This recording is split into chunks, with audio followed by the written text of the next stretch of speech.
Hello दोस्तों, कैसे हो आप सभी। इनकम टैक्स टेनो रवि यूट्यूब चैनल में आपका स्वागत है। आनंद आशुलिपिक मासिक पत्रिका गति अभ्यास पत्र, यह अंक 13 है। अंक 12 तक हमने आपको करवा दिया है। आप हमारे चैनल से उसको लिख सकते हैं। इसका यदि आपको PDF चाहिए तो आप हमारे टेलीग्राम ग्रुप से आप ले सकते हैं, वहाँ उसका लिंक आपको डिस्क्रिप्शन में मिल जाएगा। इसका स्पीड रहेगा 100 शब्द प्रति मिनट। यदि आपको 80, 85, 90, 95 या 110 भी लिखना हो तो आप यूट्यूब स्पीड के माध्यम से वहाँ से स्पीड ऑप्शन से आप कर सकते हैं। तो चलिए इस डिक्टेशन की शुरुआत करते हैं। डिक्टेशन शुरू होगा 5 सेकेंड बाद। 5, 4, 3, 2, 1। मनुष्य एक चेतन प्राणी है जो अपने गुणों को प्रकाशित कर मनुष्य से देवत्व की संज्ञा प्राप्त कर लेता है। यह तभी होता है जब वह अपने व्यक्तित्व का चरम विकास कर लेता है। व्यक्तित्व का विकास अलौकिक गुणों को अपने में समाविष्ट करने पर होता है। ऐसे ही विकास का चरम प्रकाश मनुष्य को देवत्व का गौरव प्रदान करता है। देवत्व के इस धरातल पर पहुंचकर मनुष्य साधारण नर से नारायण बन जाता है। सर्वसाधारण ऐसे ही लोगों के संबंध में देवता या नारायण की कल्पना करते हैं। तात्पर्य कहने का यह है कि व्यक्तित्व के निर्माण में मनुष्यत्व का उदय होता है और मनुष्यत्व के चरम विकास में देवत्व की उपलब्धि। जीवन एक ऐसा राजपथ है जिससे होकर सभी को चलना पड़ता है। पथ की तो एक सीमा होती है जहाँ पर पहुंचकर पथिक को अचानक रुक जाना पड़ता है। सीमाओं में बंधकर रह जाना और एक निर्दिष्ट स्थान तक चलकर रुक जाना जीवन का उद्देश्य या आदर्श नहीं है। मृत्यु जीवन की एक सीमा है जहाँ सर्वसाधारण पहुंचकर विराम ले लेते हैं, किंतु कर्मठ पुरुष अपनी जय यात्रा का अंत यही नहीं मानते। प्रगति में उनका अटूट विश्वास होता है।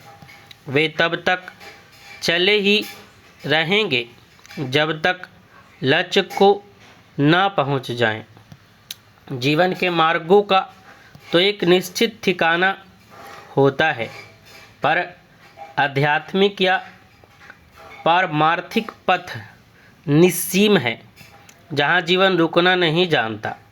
आत्मा के परमात्मा या परमार्थ में लय हो जाने पर ही इस यात्रा का अंत होता है। यहाँ से आगे बढ़ने की राह नहीं मिलती। भौतिक जीवन की एक सीमा है जो विनाश की सूचक है। अध्यात्म परमार्थ एक अनंत पथ है जिसमें प्रगति ही प्रगति है, आनंद ही आनंद है। यहाँ मृत्यु नहीं होती। संसार के हर क्षेत्र में कार्य करने वाले व्यक्ति की यह प्रबल इच्छा रहती है कि वह निरंतर प्रगति के पथ पर अग्रसर होता रहे और उसके कार्य करने की क्षमता और शक्ति का विकास हो। यह तभी संभव है जब उसका शरीर स्वस्थ हो। इसके लिए यह आवश्यक है कि हम अपने जीवन में निराशा और विषाद को प्रवेश न करने दें। यह सदैव स्मरण रखिए कि हमारी मानसिक स्थिति पर ही हमारी शारीरिक स्थिति निर्भर करती है। चिंता और निराशा हमारे प्राणघातक शत्रु हैं।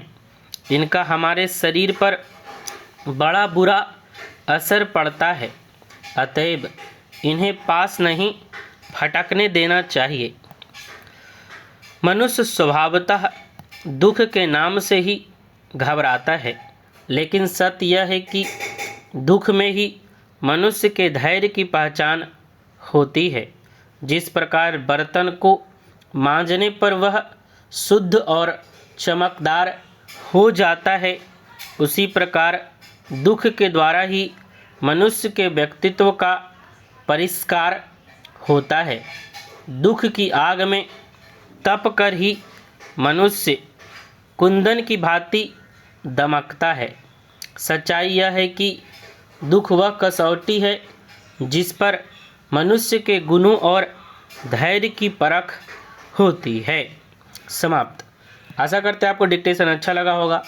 डिक्टेशन अच्छा लगा, यहाँ तक आप पहुँच गए, डिक्टेशन लिखें तो सब्सक्राइब करके ज़रूर जाएं। इसके लिए आपको पैसा देना नहीं पड़ता है और यदि आप सब्सक्राइब करते हैं तो आपको अच्छा डिक्टेशन मिलेगा। धन्यवाद।